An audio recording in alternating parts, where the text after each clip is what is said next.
오늘 여러분과 함께 나누고 싶은 말씀은요. 그렇게 오래 기도했는데도 응답이 없고 오히려 어려움이 더 커지는 그런 형편에 있는 분들을 위한 말씀입니다. 여러분 중에 틀림없이 그런 분들이 있습니다. 시련이 너무 오래 가고 문제는 해결이 안 되고 오히려 더 점점 어려워져 가서 힘든 것이 가중되고 나 이제 다 됐나 봐요. 도무지 견딜 수가 없어요. 라고. 기도를 하면서도 하나님 나 언제까지 기도해야 돼요? 라고 그런 마음이 있으신 그런 분들이요. 우리가 살아가는 동안에 그런 일들을 반드시 한두 번은 다 겪습니다. 그러나 분명한 대답은 그러한 처지에 있다라고 해도 예수 믿는 사람은 반드시 이겨낼 수 있다라는 것입니다. 오늘 여러분에게 하나님께서 그 일을 분명히 눈에 보이게 하시고 마음에 믿어지게 하실 줄 믿습니다. 하나님 우리를 이기게 하시는 하나님이십니다. 어떤 길을 만나도 피할 길을 주시고 또 감당하지 못할 시험은 아예 주시질 않습니다.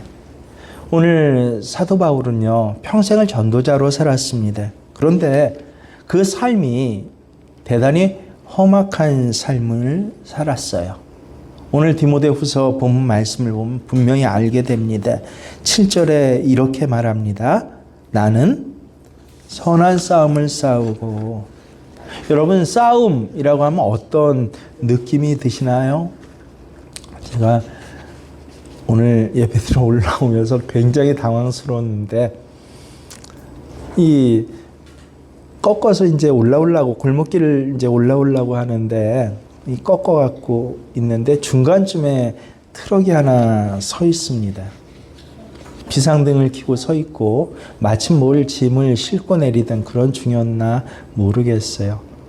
중간에 어떻게 합니까?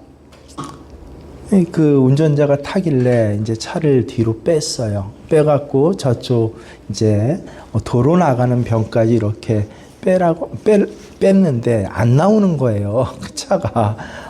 그냥 이 모퉁이에 서서 저를 쳐다봅니다. 저도 왜 안 나오나 싶더니 저한테 크게 돌아가라는 거예요.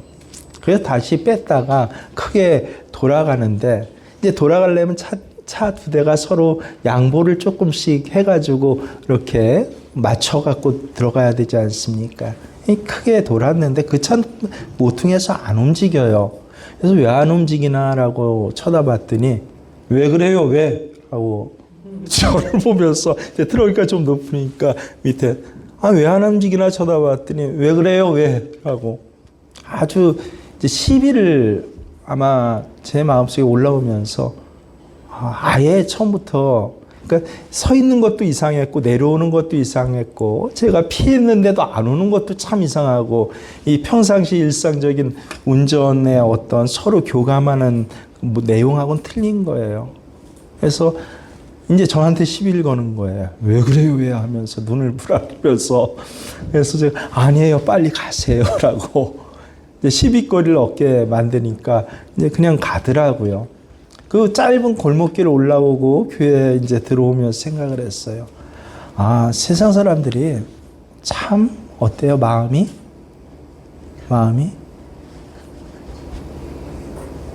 여러 가지 분노가 많은 것 같아요. 분노가. 삶에 대한 분노.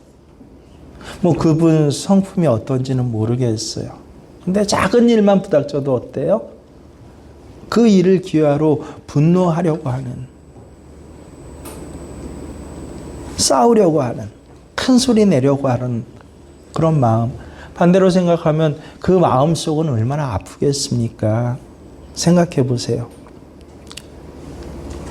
조그만 어떤 일도 용납하지 않고 기회를 삼을 정도로 그 마음과 그 삶의 자리는 얼마나 아프겠어요. 싸움거리야, 싸움. 여러분, 그런 싸움하는 삶을 한번 생각해 보세요. 거래를 해도 싸움이에요. 아침에 밥을 먹어도 어때요? 남편과 아내가 싸워요. 부모와 자식이 싸워요. 말 한마디가 싸움이에요. 이런 싸움의 삶 살기 얼마나 힘들겠습니까? 나이가 좀 지나서 70 넘어가면 괜찮을 줄 알았더니 이 70 넘은 남편과 함께 사는 아내들 하는 말이죠. 나이가 좀 들면 괜찮을 줄 알았더니 어때요? 더 어린애 같고 더 한다고. 싸움이에요. 이런 싸움의 삶을 사는 거 얼마나 피곤하고 힘듭니까? 근데 사도 바울은 자기의 삶을 싸움이라고 해요. 여지껏 살아왔던 삶이. 물론 선한 싸움이니까 욕하고 치고받고 죽이려 하고 미워하고 이런 싸움은 아니었지만 그래도 싸움이었다는 것은 어때요? 지지 않으려고 하고 지면 죽으니까 어떻게든 이겨야겠다는 생각으로 싸우다 보니까 삶의 자리가 어때요? 내 삶은 싸움이다라면 긴장이 되고 그리고 치열했던 그런 삶이 놀랍게도 사도 바울의 삶이 그랬다는 거야. 내 삶이. 예수 잘 믿고 잘 믿은 정도입니까? 정말 신앙에 너희는 나와 같아라 라고 나를 닮아라 라고 했던 가장 아름다운 신앙인의 모델을 살아갔는데 자기는 자기 자신의 삶을 싸움이었다. 그러니까 반대로는 사도 바울의 삶이 절대 쉬운 삶은 아니었다는 것입니다. 사도 바울이 능력도 많고 기적도 행하고 그러니까 사도 바울이 우리는 대접만 받고 간증거리가 넘치고 항상 좋은 일만 있는 그런 삶인 줄 알았는데 아니었다. 내 삶은 싸움이었다. 계속 싸우고 또 싸웠어요. 그 다음에는 뭐라 그래요? 나의 달려갈 길을 마치고. 그러니까 삶이 싸움에다가 더하여서 달려가는 삶이었다는 것입니다. 어딜 가도 여유 있게 구경하면서 그렇게 산책하듯이 소풍하듯이 어떤 시인이 그랬죠. 소풍 나왔다가 돌아간다라고. 그런 유유자적한 삶이 아니라 사도 바울의 삶은 어때요? 이 달리기 많이 해보신 분들 알죠. 이 숨이 턱에까지 차오른 헉헉거리는 그런 달리는 삶. 심장이 터질 것 같고 여러분 사람이 계속 달리기만 하면 어떻게 살겠습니까? 근데 내 삶은 마치기까지 달려갈 길을 마치고 자신의 삶은 숨이 턱에까지 차고 심장이 터질 것 같은 그런 압박을 느끼는 삶이었다라고 합니다. 거기에 더하여서 또 뭐라 그럽니까? 세 번째로 시작. 믿음을 지켰으니. 여러분 이걸 우리가 그냥 아무 생각 없이 보면 굉장히 좋은 말처럼 그렇게 들려요. 난 믿음 지켰다라고 하는 것이 아니에요. 사도 바울은 자기 믿음을 지켜야 했다라고 하는 것이에요. 저절로 믿어진 거 아닙니다. 확실히 쉽게 믿어진 게 아니었다. 다시 말하면 지켜야 되는 믿음이었어요. 의심되는 순간이 여러 번 왔다는 것입니다. 정말 하나님 살아계실까? 하나님 나와 함께 계시나? 하나님 이 문제도 해결해 주실까? 하나님 이 아픔 가운데서 나를 건져주실까? 놀랍게도 내가 그걸 믿습니다라고 하는 것을 지켜야 했던. 자꾸 사도 바울도 의심만 가는 거예요. 이렇게 끝나는 건가 봐. 이제 여기가 마지막인 건가 봐. 그런 순간이 인생의 끝까지 달려가는 길을 다 달려가도록 그런 순간이 어때요? 늘 함께 느껴왔다는 거예요. 그래서 믿음을 지켜야 하는 삶을 살았어요. 사도 바울은요. 그래서 사도 바울은 기도할 때요. 하나님 제게 어떤 때는 믿음 주세요라고 기도를 합니다. 하나님 제가 너무 믿음이 없습니다. 저의 믿음 없음을 용서해 주세요. 그렇게 평생을 기도하며 살았다는 거예요. 한 3일 전에 저도 이 기도를 드렸어요. 하나님 저의 믿음 없음을 용서해 주세요 라고요. 하나님 용서해 주세요. 목사이고 그래서 참 믿음이 좋은 것 같지만 모든 것에 의심이 없을 것 같지만 때때로 어때요? 믿고 싶어요. 믿었어요. 믿고 싶어요. 그런데 이런 일을 만나고 보니까 믿음이 흔들려요. 다행히 흔들리는 믿음을 가지고 세상으로 나가지 않고 하나님 앞에 엎드려 기도했어요. 하나님, 내 믿음 없음을 용서해 주세요. 오늘 여러분 중에 믿음의 선한 싸움을 싸우고 달려가는 그런 심정으로 사시는 분 계십니까?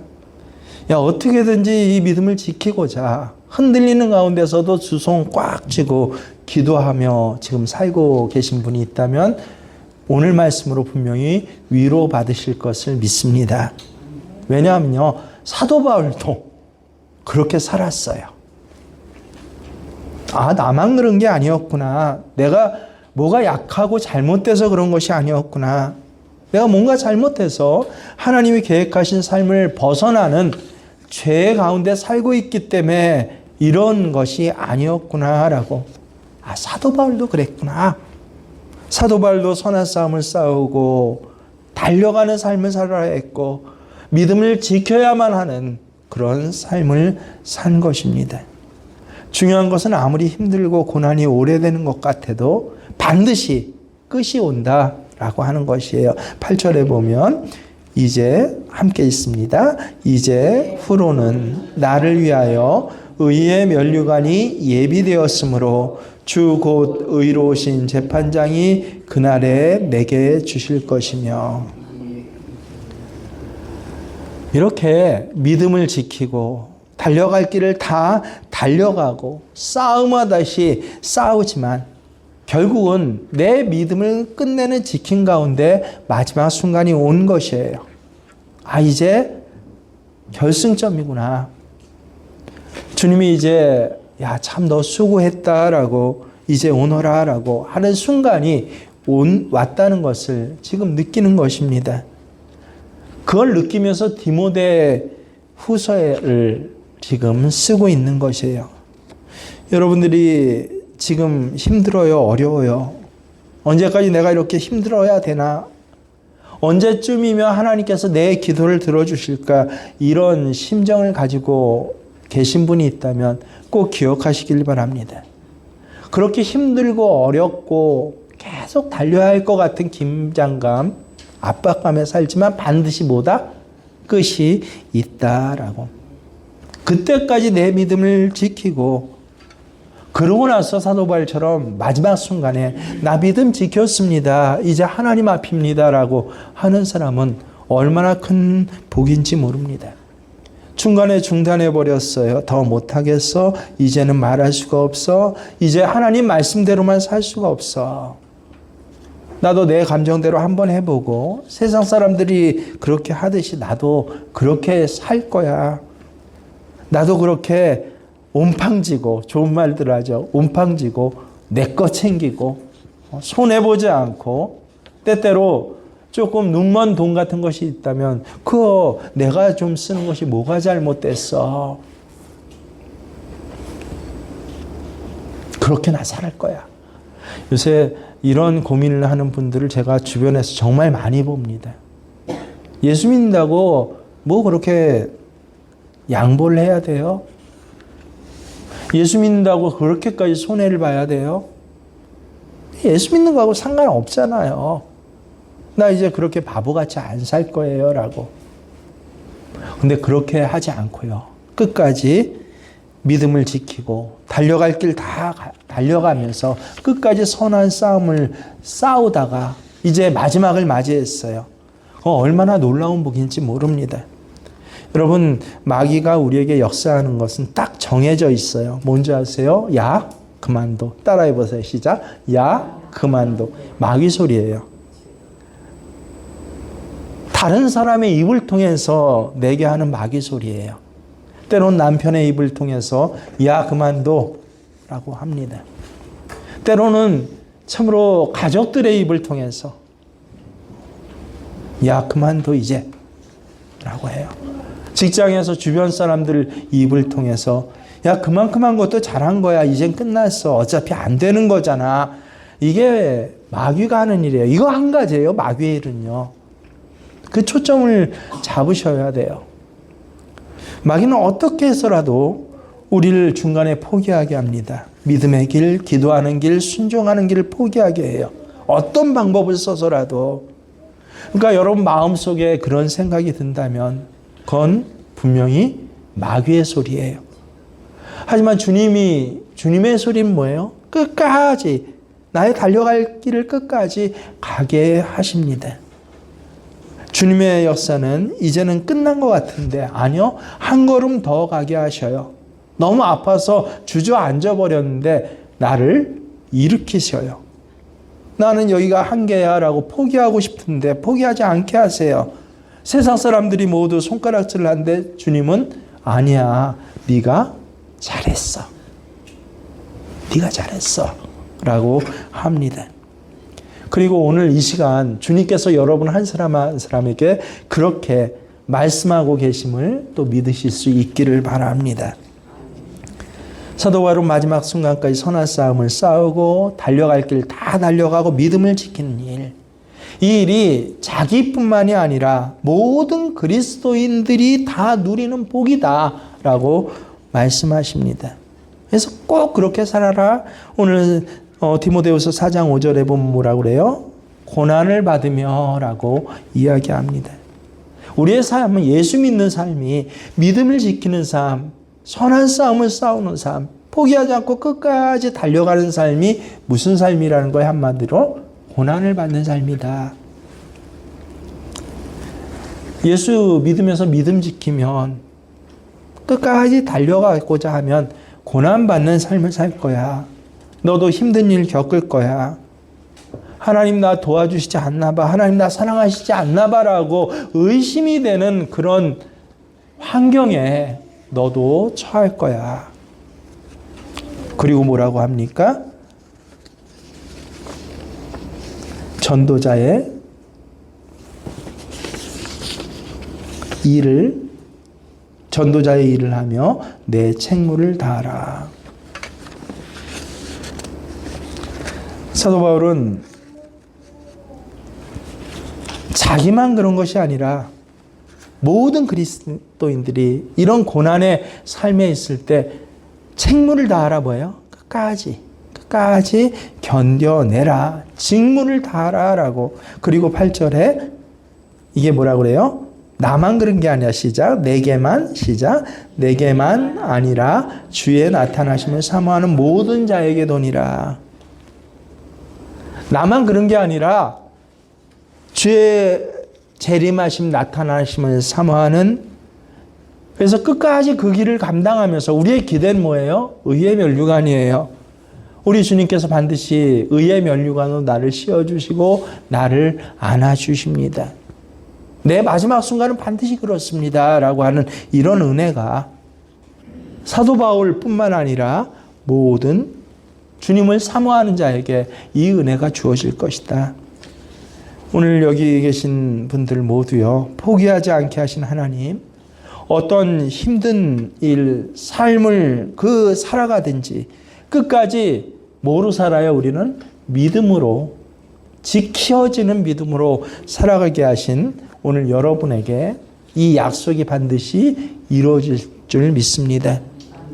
여러분, 성경에 나오는 이 믿음의 사람들의 삶을 가만히 살펴보면요, 미련할 정도로 오래 참는 사람들이었어요. 우리가 하나님 믿고 살아간다라고 할 때 이 오래 참는 삶의 모습은 삶의 자리에서 얼마나 중요한지 모릅니다. 그러니까 여러분이 마음에 느끼기를, 이 어려운 시련이 언제까지 갈까? 하나님 정말 해결해 주실까? 이런 생각 드는 것 굉장히 정상적인 거예요. 우리가 하나님 믿고 살아가는 동안에 그런 마음을 가지는 때, 그런 순간들, 그런 내용들이, 기간들이 반드시 옵니다. 그러니까 오래 참는 것은 얼마나 중요한지 몰라요. 야고보서 5장 10절에 보면요, 형제들아 주의 이름으로 말한 선지자들로 고난과 오래 참음에 본을 삼으라. 하나님의 선지자들이요, 하나님 믿는 사람들은 다 고난과 오래 참음의 삶을 살았다. 너도 그거 본받아야 돼 라고 하는 것입니다. 생각해 보세요.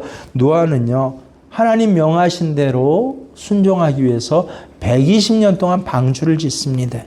여러분 120년 상상 안 되는 기간이죠. 그래서 120세 이하인 분들은 혹시 120세 이상 계십니까 여기? 120세 이하다라고 한다면 아직 내가 다 참은 거 아니다. 80 넘어서 뭘 참어? 90인데 아직까지 참아야 돼? 아니에요. 아직 내가 다 참은 게 아닙니다. 아브라함은 100세의 아들을 얻었죠. 75세에 부름을 받고 부름받을 때 내게 아들 하나 주겠다 정도 아니었어요. 온 민족에 하늘의 별과 같이 모래알 같이 바닷가에 내 후손이 될 것이다. 근데 몇 년 동안 아들 한 명 없었어요? 25년 동안요. 아브라함은 25년 동안 오래 참으면서 기다렸어요. 요셉은 13년의 세월을 노예 생활과 지하 감옥의 생활을 참아야 했어요. 모세는 40년간 광야에서 참아야 했습니다. 다윗은요, 사울왕의 시기 질투로 죽을 고비를 넘기면서 도망자의 삶을 15년의 삶을 광야에서 참으며 살았습니다. 그러니까 하나님의 사람들을 보면요, 어떤 믿음의 연단을 당하고 하나님의 약속이 성취되기까지 기다려야 했던 기간들이 엄청 길어요. 여러분들은 지금 이 시간에 어떤 문제를 가지고 하나님 이것 좀 해결해 주세요, 좀 풀어주세요라고 그렇게 기도한 기간이 얼마쯤입니까? 얼마 동안 기도했는데 아직도 해결이 안 됐나요? 120년은 아니더라도 아브라함 25년 지나서 응답받았거든요. 혹시 이 문제를 가지고 믿음 지키며 25년을 기다리신 분이 계십니까? 그런 분은 거의 믿음이 아브라함 수준이에요. 제가 당신은 참 아브라함 수준입니다라고 얘기했던 분이 있어요. 이 중학교 때부터 예수 믿어서 대학교 졸업하고 나서 이른바 CCC 간사를 했어요. 간사 기간도 10몇 년 오래 해서, 그래서 그 지역에 대표 간사는 서울에 몇 명 안 돼요. CCC 간사들이 한 1000명이 넘을 텐데 대표 간사는 뭐 한 10수명 정도 됩니다. 거기까지 간사를 하기까지 너무너무 헌신적이고 수고한 그런 이 청년 자매가 있었어요. 제가 그분을 우리 교회로 이제 이른바 스카우트를 해와서 같이 사역을 하는데요. 네, 이분이 이제 좀 마음이 열리고 뭐하고 나서 계속 제가 전도 설교를 하니까 울어요. 왜 그러냐라고 하니까 무려 25년이래요. 여러분, 대표 간사를 하기까지, 간사를 하려면 가족이 도와주지 않으면 간사를 못해요. 목회자보다 사실은 환경이 더 열악합니다. 일정의 후원들을 계속 납부가 돼야, 뭐 직장 생활 안 하고 아무것도 안 버니까요. 교회에서 돈 주는 것도 아니니까요. 그러니까 후원으로 사역을 하는 거예요. 후원으로 자비랑 선교를 하는 건데, 이 가족 중에 아버지가 그렇게 반대를 하는 것이에요. 몇 년? 중학교 때부터 지금까지 25년이에요. 이분이 아버지를 위해서 너무 맑고 순수한 분이거든요. 제가 참 존경하고 제가 보기에 너무 귀한 크리스찬 믿음을 갖고 있어요. 그 믿음을 가지고 그렇게 열심히 기도를 몇 년을 했어요? 25년이요. 25년을 기도했는데도 아직도 간사 때려치고 고향에 내려와서 시집이 나가라고 그런데요. 그걸 몇 년 잠식을 해서 묵혀뒀어요. 마음속에 아예 잊어버렸어요. 집에도 연락을 안 했어요. 혼자만 그냥 기도를 했어요. 근데 계속 말씀으로 민감하게 반응이 되고 자극이 되자 이제 우는 거예요. 우리 아버지 하면서. 기도 제목 나눌 때도 그래요. 또 이번에 고향에 가면 내 아버지가 그럴 텐데 목사님 어떻게 하면 좋겠어요? 목사님 같이 기도해 줄게요. 근데 그 해에도 추석 때인가 내려갔다 왔는데 그 해도 또 마찬가지래요. 실망하지 마세요. 이제 본격적으로 이제 포기하지 말고 같이 기도합시다. 그 후에 제가 그 교회를 떠났는데, 그러면서 그 간사님 계속 교회에서 사역하게 하고요. 떠났는데 그 후로 한 2, 3년 뒤에 전화가 왔어요. 그러니까 몇 년? 28년 정도 된 거예요. 목사님. 우리 아버지가 예수 믿고 세례 받으셨어요. 몇 년 만에? 28년 만에. 간사님한테 얘기했어요. 참 간사님 믿음은요, 아브라함만한 수준입니다. 아브라함보다 더 높습니다라고. 기뻐하고 감사하세요. 하나님 저에게 유난히 큰 은혜, 아브라함에게 주셨던 은혜와 같은 큰 은혜를 주시는군요. 저를 하나님 보시기에 하나님 저 아브라함 수준 같죠? 라고 그렇게 기뻐하고 감사하세요.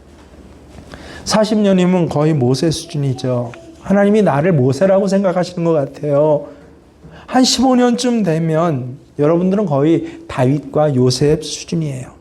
정말 하나님의 사람들은요, 하나님이 그냥 쓰시는 것 같은데 아니에요. 오래 참는 훈련을 먼저 시키세요. 그러고 나서 하나님 쓰시는 겁니다. 그러니까 여러분이 삶을 살면서 하나님 내게 주신 어떤 약속이 있어요. 너를 통해서 내가 이걸 하리라. 그리고 기도를 시작했는데 그것이 금방 이루어지지 않고 지금 많이 기다리고 있는 거라면 그거는 이상한 일 아니에요.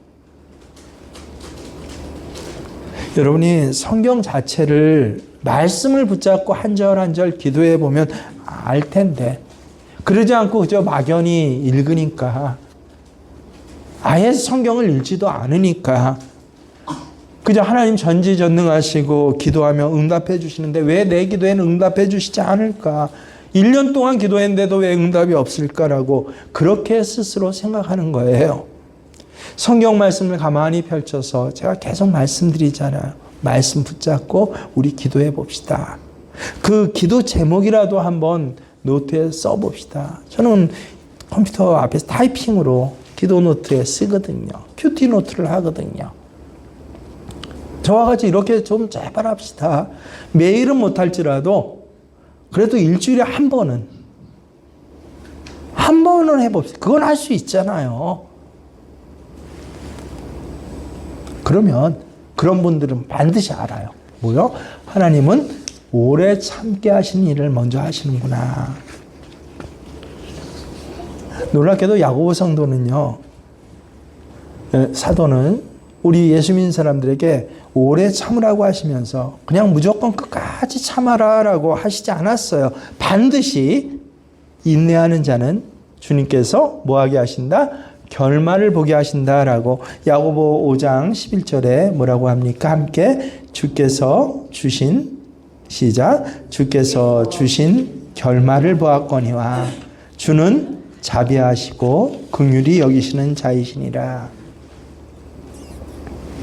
인내하는 자, 오래 참는 자에게는 반드시 뭐 하신다? 주님께서 뭐 보게 하신다? 결말을 보게 하십니다. 그러니까 오늘 이 시간에도 하나님이 여러분에게 그냥 참으라, 그냥 견디라 그렇게 말씀하시지 않으세요. 견뎌야 되고 아직 하나님의 때가 아니기 때문에 지금 달리는 것 같이 싸움을 싸우는 것 같이 헉헉거리면서 싸우지만 이 믿음, 이 약속을 꼭 붙잡고 있으면 어떻게 된다? 하나님 반드시 마지막 결말을 보게 해주십니다. 자비하시고 긍휼히 여기신 자에게, 한마디로 사도 바울의 고백에 의하면 야, 싸움 같은 전투 같은 삶을 살았어. 야, 삶의 내 자리에 평안함 한 번 없이 그냥 헉헉거리고 나 달려왔어. 그러면서도 뭐한 사람에게? 믿음을 지킨 자에게 어떤 결말? 자비하신 결말, 온유하신 결말, 기뻐하면서 하나님 찬양하게 하실 그 마지막을 보여주신다라고 하는 것입니다.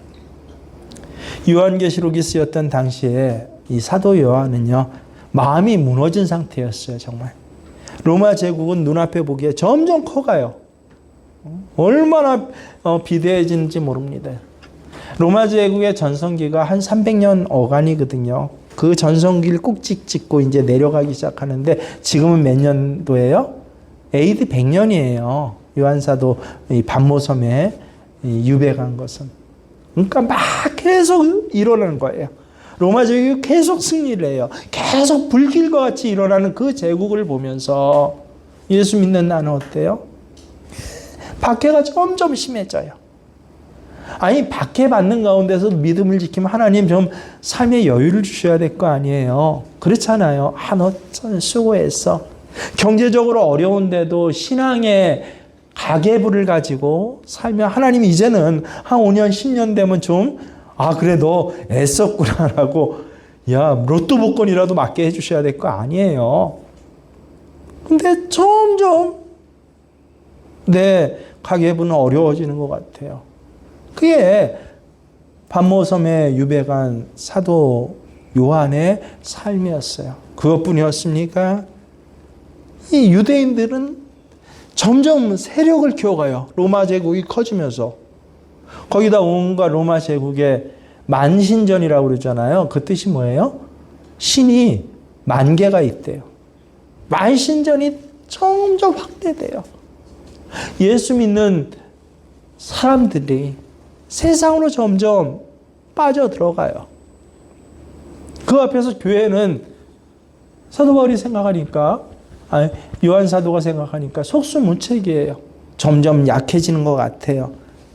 교회는 이제 더 이상 감당할 수 없을 것 같아요. 거기다 교회 내에는요, 더 안타까운 것은 그런 모양이 세상에서 반복되니까 그때까지 지켜왔던 믿음을 잊어버리고 세상을 기웃거린 그런 사람들이 도처에 생겨요. 매일 들려오는 소식이 유배지에 어쩌다 들려오는데 이런 은혜가 있었습니다. 간증거리가 아니라 매일 누가 교회 떠났대요. 누가 이런 일을 한대요. 교회 재정은 점점 어려워진대요. 교인들의 마음이 점점 냉랭해진대요. 이런 소식만 들으니까 이 요한 사도의 마음이 무너지는 거죠. 얼마나 힘들었겠어요. 요한 사도조차 교회는 이제 끝나나 보다. 제가 한 4, 5년 전에 그런 생각했거든요. 실제 말씀을 보고 큐티를 하면서도 이 세상 교회의 모습을 보면서 교회는 이제 혹시 끝이 아닐까라고, 내 때에 이렇게 교회 공동체는 무너지나 보다, 그런 생각을 하는 것이 정상적인 생각, 합리적인 판단인 것처럼 그런 시대에 요한 사도가 살고 있었어요. 근데 놀랍게도 바로 그때에, 그래서 마음이 너무너무 무너지는 그때에 놀랍게도 어때요? 하나님이 나타나셔서, 우리 주님이 나타나셔서 요한에게 환상을 보여주시기 시작했어요. 그래서 요한계시록은요, 22장까지 보면 구조가, 이제 성경을 많이 보고 좀 큐티라면 딱 이 머릿속에 들어와요. 구조가 간단하게 돼 있어요. 굉장히 어려운 말들, 어려운 일들이 많이 기록되어 있는데요. 아니에요. 왜요? 하나님께서 먼저 현실적인 어려움들을 보여주세요. 환상 가운데서 이런 어려운 일, 이런 일들, 세상이 이렇게 아프고 망하고 예수 믿는 사람이 이렇게 힘든 일들을 현실을 지금에서 그렇게 보여주세요. 그러다가 눈을 들어서 하나님 영광을 보여주세요. 그리고 또 현실의 어려운 일들을 또 막 더 세심하게 보여주세요. 그러다가 또 더 놀라운 하나님의 영광을 보게 해주시는 구조가 계속 반복돼요. 한 4번 이상 반복돼요. 그게 요한계시록의 내용이에요. 그것을 보고, 그 환상을 보고 요한이 살아났어요. 하나님 계시는구나. 하나님 나라 분명히 있구나. 여지껏 내 눈엔 보이지 않았지만 지금 눈에 보기에는 로마 제국만 보여요. 막강하게 이 집단화되는 유대교인들만 보여요. 너무도 무서운 이단들만 보여요. 세상은 하나님의 사람들을 조롱하고 무시하는데도 그냥 아무 일 없이 흘러가고 있어요.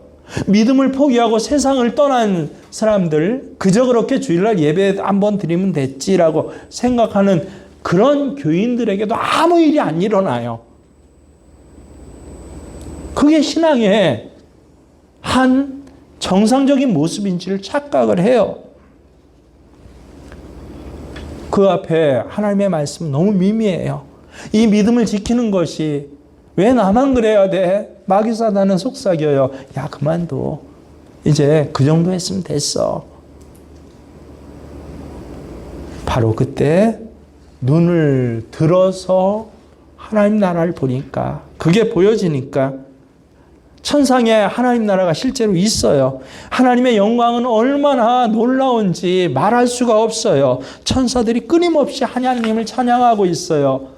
그 실제 하나님 나라가 이제 곧 이 땅으로 내려오세요. 이야, 탄성이에요. 요한은요. 그러고 나서 다시 지상을 이제 다시 한번 제대로 보니까요. 세상의 문제는 어때요? 아무것도 아니에요. 그래서 일어날 힘을 얻었어요. 계시록 4장 1절에 그 뒤에 내가 보니 하늘의 문이 하나 열렸습니다. 그리고 전에 내가 들은 그 음성, 곧 나팔 소리와 같이 나에게 들린 그 음성이 이리로 올라오라. 이 뒤에 일어날 또 할 일들을 너에게 보여주겠다라고 말하였습니다. 그런데 하늘에 보좌가 하나 놓여 있고 그 보좌에 한 분이 앉아 계셨습니다. 요한 사도가 본 하나님의 영광이에요. 그러고 난 다음에 요한 사도가 이뤄내요. 눈에 보이는 현실이 다가 아니다라고 하는 것, 그것을 이제 드디어 알게 됐어요. 여지껏 그냥 인내했어요. 참았어요. 그래도 믿음은 버리면 안 되지.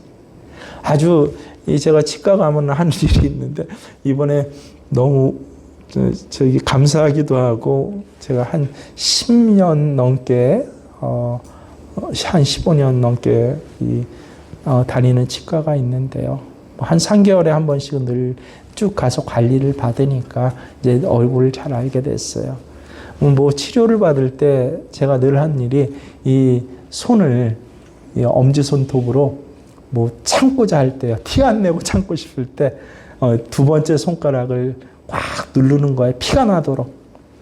그러면 여기 고통이 수반되니까 이 뭐 빼고 뭐 치료하고 하는 그걸 참아낼 수 있어요. 근데 이번에는 너무 심각했나 봐요. 실제로 마취를 했는데도 막 그냥 벤치로 해갖고 뭐 이를 갈가나는 소리가, 뼈 갈가나는 소리가 드륵드륵 돌리고 아프고 하니까 소리를 안 내고 참아야겠는데 어떻게 했겠어요? 누워서 두 손을 두고 부들부들 떨릴 정도로 꽉, 나중에 보니까 피멍이 들었더라고요. 그러면서 괜찮은 척 했어요. 그랬더니 옆에 보조하는 간호사가, 저 치과 뭐 수십 년 다닌 처음인데 제 두 손을 어떻게 해요? 꽉 쥐어주는 거예요. 꽉 쥐어주는 거예요. 막 부들부들 떨다가 두 손을 꽉 덮어서 쥐어주는데 얼마나 순간 따뜻하고 감사한지 아픔을 잊어버렸어요. 이 촉감 때문에, 이 마음 때문에. 뭐 그 환자를 보면서 보기에 너무 아파하는 거니까 괜찮아요, 조금만 참아요, 말은 안 했지만 이렇게 손을 덮어주는. 그러니까 이겨낼 힘을 얻게 돼요. 참 따뜻하다. 너무 힘들고 너무 부들부들 떨 정도로 아픈데 예수님이 나를 그렇게 덮어주세요. 눈을 열어보면요, 이 아파 죽겠어요, 너무 고래고래 소리 지르고 이것 때문에 밥도 못 먹겠다, 뭐 해다 삶의 질이 없어졌다, 이는 우리 집안 다 괜찮은데 왜 나만 이래, 심지어는 치과 치료 받으면서도 치료받는 것 자체도 너무 힘들고 불평만 많았고 나만 불행한 것 같았는데 어때요? 예수님 잡아주니까 참 감사하다. 그리고 지금은 이렇게 아프지만 조금 지나면 결말을 볼 거야. 조금 지나면 이제 아팠던 부분은 오히려 밥도 잘 먹을 거야. 그 위로요. 그 위로가 보여지고 느껴지게 되면 뭐 할 수 있어요? 참을 수가 있어요. 오늘 우리 모두도 이 시간 같은 은혜를 받아요. 그때 요한이 다른 거 아니라 상황이 나아지진 않았지만, 몸이 건강해지진 않았지만, 교회가 뭐 사람이 많아지진 않았지만 어때요? 하나님 나라를 보고 눈으로 직접 보고 그리고 나를 견딜 수 있게 해주신 그게 바로 성령께서 보여주신 거잖아요. 요한이를 인도해 주신 성령님께서 지금 여러분 옆에 앉아 계신다라고 보이십니까? 성령님이 한번 옆에 보세요. 성령님 내 옆에 앉아 계세요. 내 앞에 역사하고 계세요. 분명히 나를 지금 예배드리게 하시고 성령의 역사예요. 여러분 지난 한 주간 얼마나 일이 많았습니까? 이 자리에 오기까지 얼마나 마음이 싱숭생숭했습니까? 무거웠습니까? 그게 정상적인 거예요. 아무 생각 없이 그냥 차 태워주니까 차 타고 왔다 갔다 하면 그게 오히려 비참한 거예요. 어떻게 예배 드리는데 은혜가 없어요. 예배 드리는데 그냥 내 모습은 변하질 않아요. 오히려 한 주간 마음의 부닥김이 참 많았어요. 힘들었어요. 시간이 없었어요. 어려웠어요. 그런데도 이 예배 자리에 나오게 하신 거 내가 의지가 굳세서 그런가요? 누가 그렇게 해주셨어요? 성령님이요. 성령님이 오늘 나를 여기서 예배 드리게 하시니까 나는 성령님과 함께 예배 드리는 거예요. 그런 분들은요. 나를 찬양하게 하세요. 찬양할 때 참 요새 감격을 받는 것은요. 교회가 지금 이사 중이라 이 위치에서 예배드리지만요. 저 큰 화면에서 찬양하는 사람, 모든 사람의 모습들을 다른 교회에 다 보여줘요. 저는 인도자 모습보다는 화면에 비춰지는 모습들을 더 유심히 봅니다. 오늘은 더 많이 나오더라고요. 세상에 머리가 하얀 우리 이옥순 권사님 같은 분들이 한 5분이 앉아갖고 그 중에 한 번은 울면서 찬양을 불러요.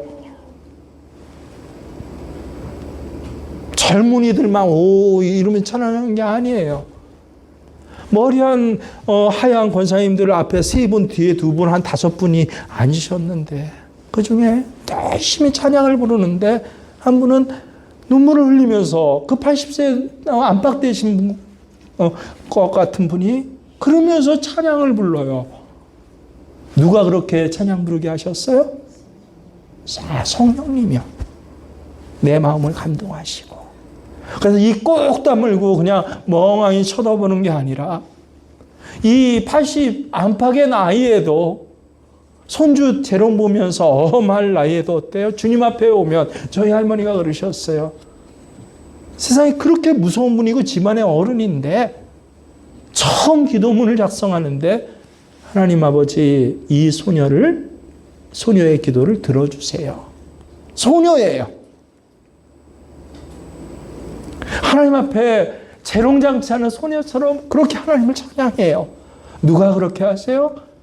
성령님이요. 그러니까 성령님이 내 옆에 함께 예배 드리게 하시잖아요.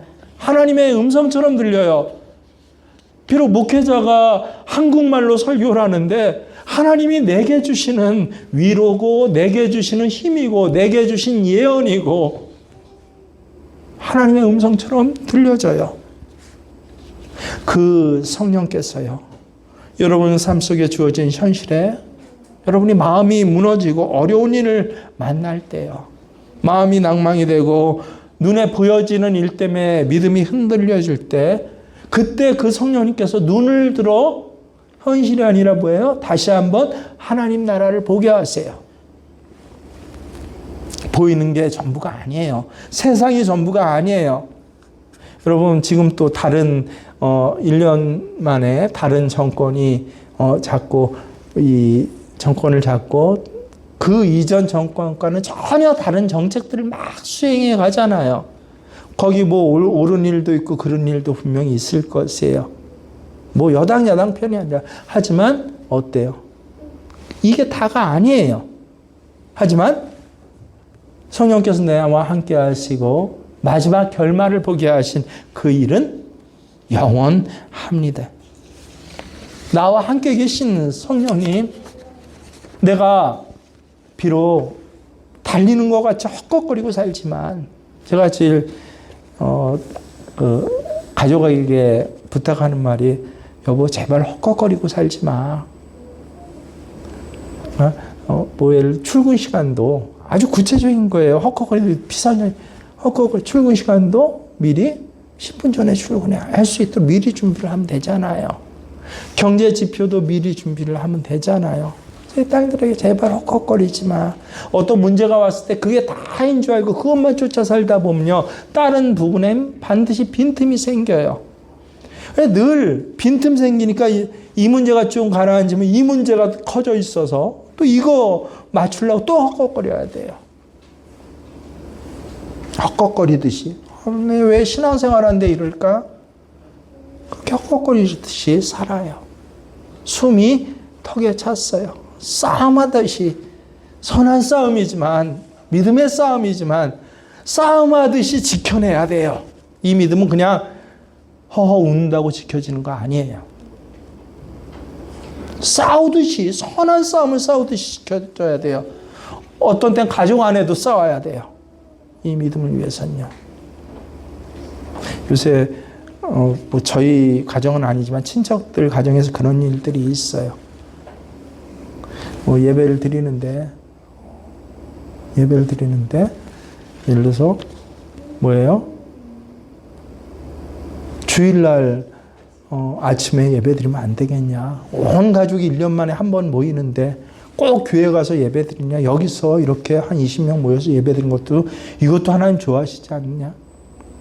그러니까 대충 믿음 생활을 하면 그 소리도 옳은 것 같아요. 그 소리도. 따라가요, 한 20명이.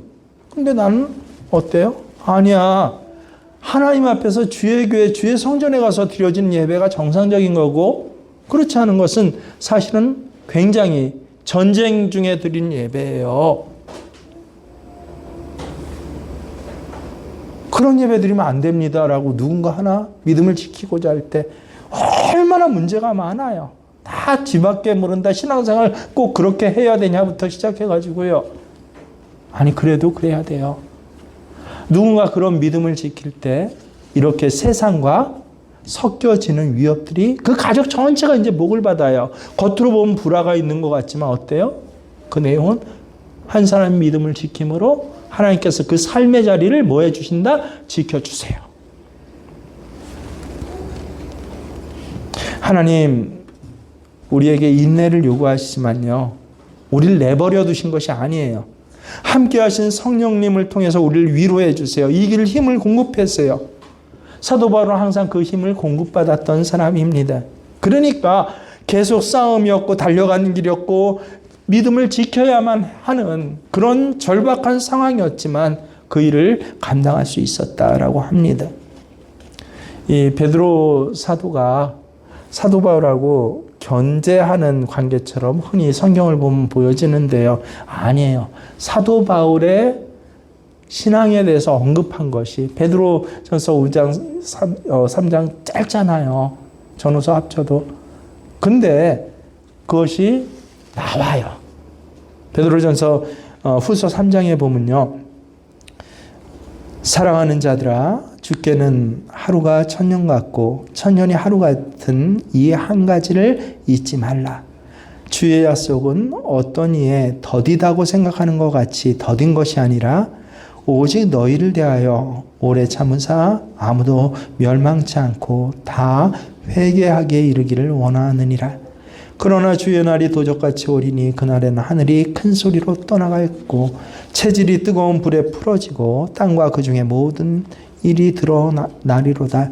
이 모든 것이 이렇게 풀어지리니 너희가 어떠한 사람이 되어야 마땅하뇨. 거룩한 행실과 경건함으로 하나님의 날이 임하기를 바라보고 간절히 사모하라. 그날에 하늘이 불에 타서 풀어지고 체질이 뜨거운 불에 녹아지려니와 우리는 그의 약속대로 그의 거하는 바 새하늘과 새 땅을 바라보도다. 그러므로 사랑하는 자들아, 너희가 이것을 바라보나니 주 앞에서 점도 없고 흠도 없이 평강 가운데 나타나기를 힘쓰라. 또 우리 주의 오래 참으심이 구원이 될 줄로 여기라. 우리 사랑하는 형제 바울도 그 받은 지혜대로 너희에게 이같이 썼고 또 그 모든 편지에도 이런 일이 관하여 말하였을 때 그 중에 알기 어려운 것이 덜어 있으니 무식한 자들과 굳세지 못한 자들과 다른 성경과 같이 그것도 억지로 풀다가 스스로 멸망에 이르느니라. 그러므로 사랑하는 자들아 너희가 이것을 미리 알았은즉 무법한 자들의 미혹에 이끌려 너희 굳센 데서 떨어질까 삼가하라. 오직 우리 주 곧 구주 예수 그리스도의 은혜와 저를 아는 지식에서 자라가라.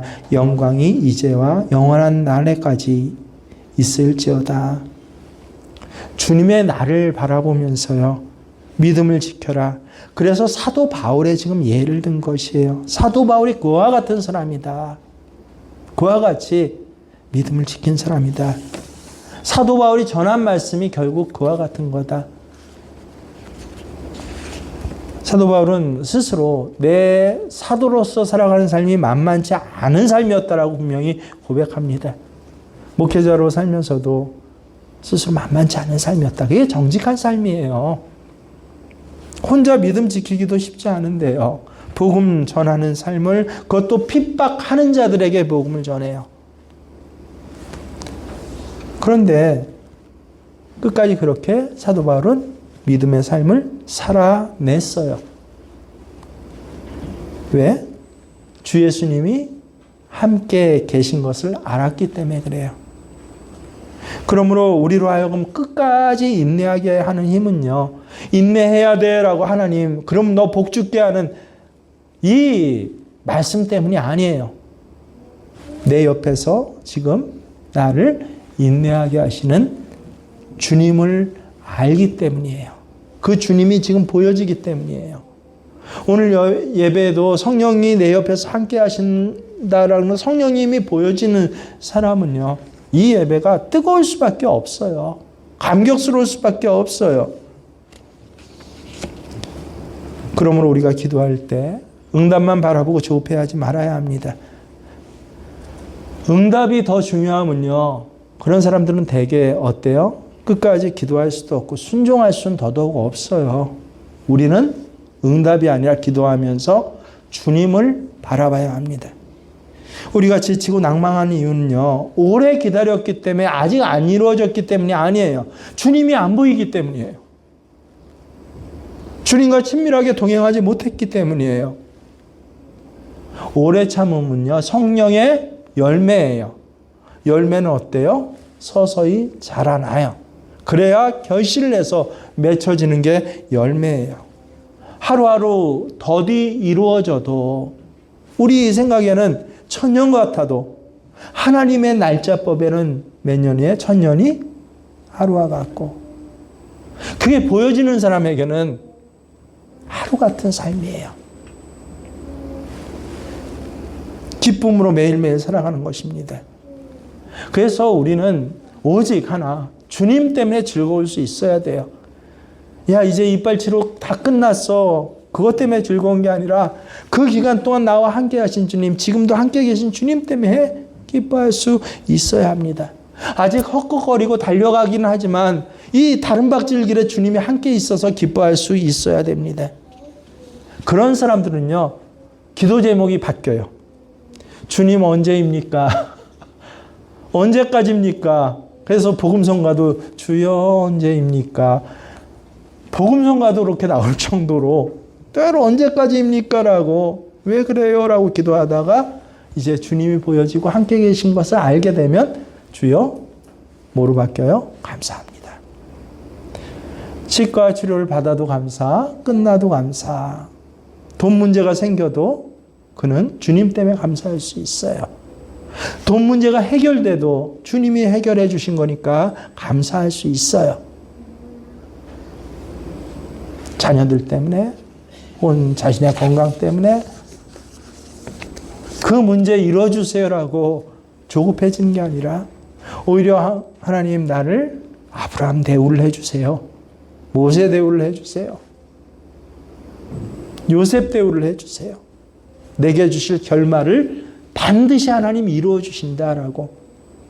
그래서 이 믿음이, 혹 오늘 정말 지치고 힘들고 믿음을 지킬 수 있을까라는 이 고난의 상황에 있는 여러분에게 이 믿음이 보여지고 꼭 붙잡혀지시기를 주의 이름 축원합니다.